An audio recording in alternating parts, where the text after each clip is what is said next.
मेरा पानी उतरता देख मेरे किनारे पर घर मत बसा लेना। मेरा पानी उतरता देख मेरे किनारे पर घर मत बसा लेना। मैं समंदर हूं, लौट कर वापिस आऊंगा।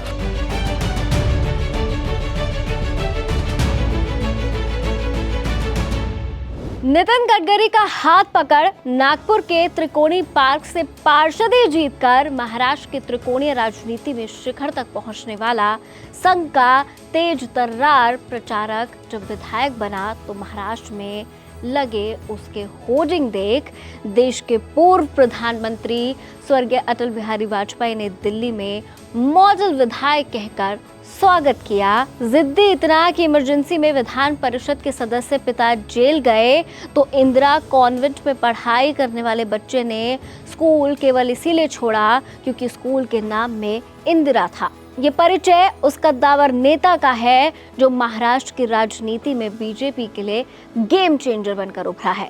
तो आज हम अपने व्यक्तित्व के इस खास शो में बात करेंगे महाराष्ट्र में बीजेपी के पहले सीएम देवेंद्र फडणवीस की।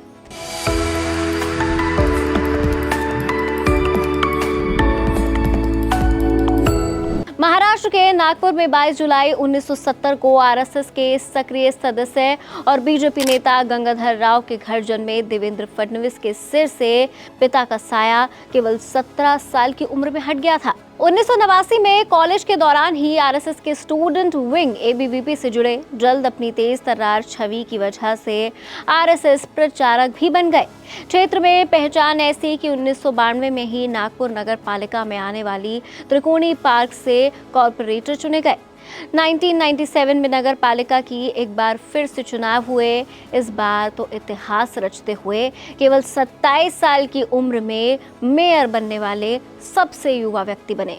फडणवीस यही नहीं रुके। 1999 में महाराष्ट्र विधानसभा चुनाव में अपनी दावेदारी नागपुर वेस्ट से ठोक दी और जीतकर पहली बार विधानसभा पहुंचे।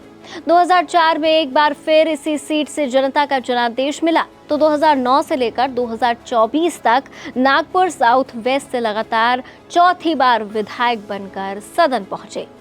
समय बीतता गया, फडणवीस का कद बढ़ता गया। दूसरी तरफ बीजेपी आला कमान वो हर दांव खेलने को तैयार थी जिससे महाराष्ट्र में उनकी सरकार बन सके। 2013 में बीजेपी ने प्रधानमंत्री के तौर पर गुजरात के मौजूदा सीएम नरेंद्र मोदी को प्रोजेक्ट किया तो उधर महाराष्ट्र में बीजेपी प्रदेश अध्यक्ष के तौर पर देवेंद्र फडणवीस को कमान सौंपा गया।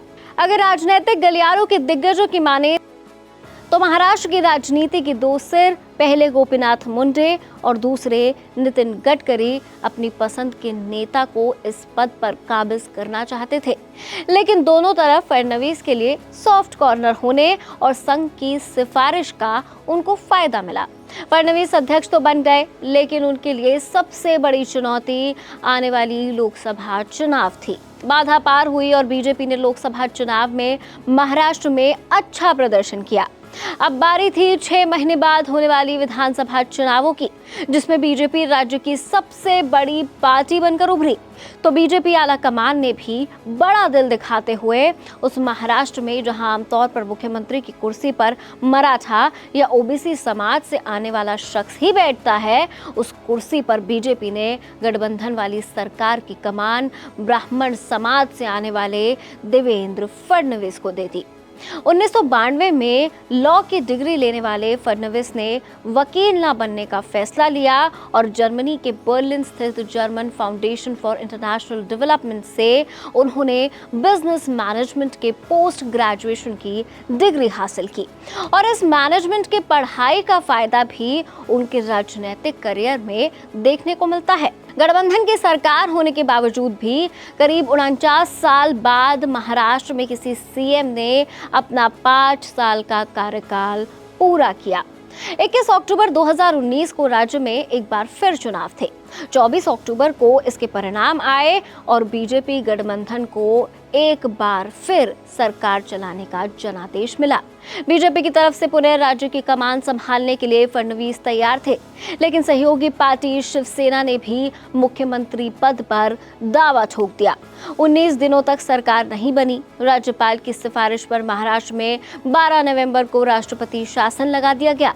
10 दिनों बाद कांग्रेस, एनसीपी और शिवसेना ने मिलकर सरकार बनाने का फैसला किया, लेकिन उसी दिन आधी रात को एनसीपी से बगावत कर अजीत पवार ने देवेंद्र फडणवीस के साथ मिलकर सरकार बनाने का दावा पेश किया और 23 नवंबर की सुबह देवेंद्र फडणवीस ने सीएम तो अजीत पवार ने डिप्टी सीएम के तौर पर शपथ ले ली।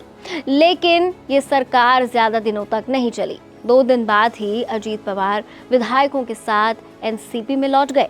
सरकार गिर गई और महाराष्ट्र में 28 नवंबर को एक बार फिर शपथ ग्रहण हुआ, लेकिन इस बार सरकार की कमान शिवसेना प्रमुख उद्धव ठाकरे के पास थी।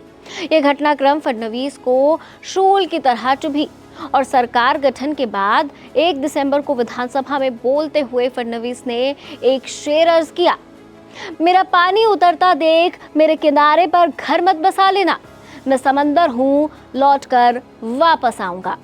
हुआ भी कुछ ऐसा ही। तारीख थी 20 जून 2022।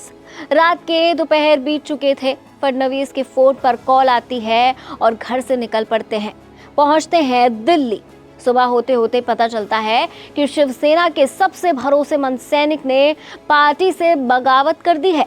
ऐसे में फ्लोर टेस्ट पास करने में असमर्थ उद्धव ने मुख्यमंत्री पद से इस्तीफा दे दिया, लेकिन शर्तों पर बनी इस सरकार में सीएम बने एकनाथ शिंदे, तो वहीं उनके डिप्टी के तौर पर देवेंद्र फडणवीस ने कार्यभार संभाल लिया। 2024 में एक बार फिर रण सजा। 288 सीटों वाली महाराष्ट्र विधानसभा चुनावों में जहां सरकार बनाने के लिए 145 का जादुई आंकड़ा पार करना होता है, वहां 149 सीटों पर चुनाव लड़ने वाली बीजेपी ने अकेले 132 सीटों पर जीत दर्ज की और लगभग 85 से ज्यादा स्ट्राइक रेट से अकेले बहुमत से केवल 13 कदम दूर रही। तो वहीं शिंदे गुट की शिवसेना ने 57 तो अजीत पवार की एनसीपी ने 41 सीटों पर जीत दर्ज कर परिणामों को एक तरफा कर दिया। जहां कभी अपनी पहली पारी में बात पर सियासी बखेड़ा खड़ा करने वाले फडणवीस इस बार एकदम से बदले नजर आ रहे हैं। अपनी छवि से उल्टा वो एक परिपक्व राजनेता का परिचय दे रहे हैं और इसकी बानगी ये है कि मुख्यमंत्री पद पर डायरेक्ट दावा ठोकने की बजाय उन्होंने सारा निर्णय आलाकमान पर छोड़ दिया है। तो वहीं दूसरी तरफ सीएम पद को लेकर गठबंधन में दरार के मुद्दे पर फडणवीस की तरफ से बयान ना आकर शिंदे का सीएम पद से दावेदारी वापस लेने का फैसला उनकी राजनीतिक अनुभव का परिचय दे रहा है। जल्द ही महाराष्ट्र के अगले सीएम का ऐलान हो जाएगा। अपवाद को छोड़ दिया जाए तो बीजेपी और आरएसएस दोनों की पहली पसंद देवेंद्र फडणवीस ही महाराष्ट्र के सीएम पद की शपथ लेंगे। हर व्यक्तित्व के इस एपिसोड में बस इतना ही। अगला एपिसोड आप किस शख्सियत पर देखना चाहेंगे कमेंट सेक्शन में जरूर शेयर कीजिएगा। देखते रहिए एबीपी लाइव।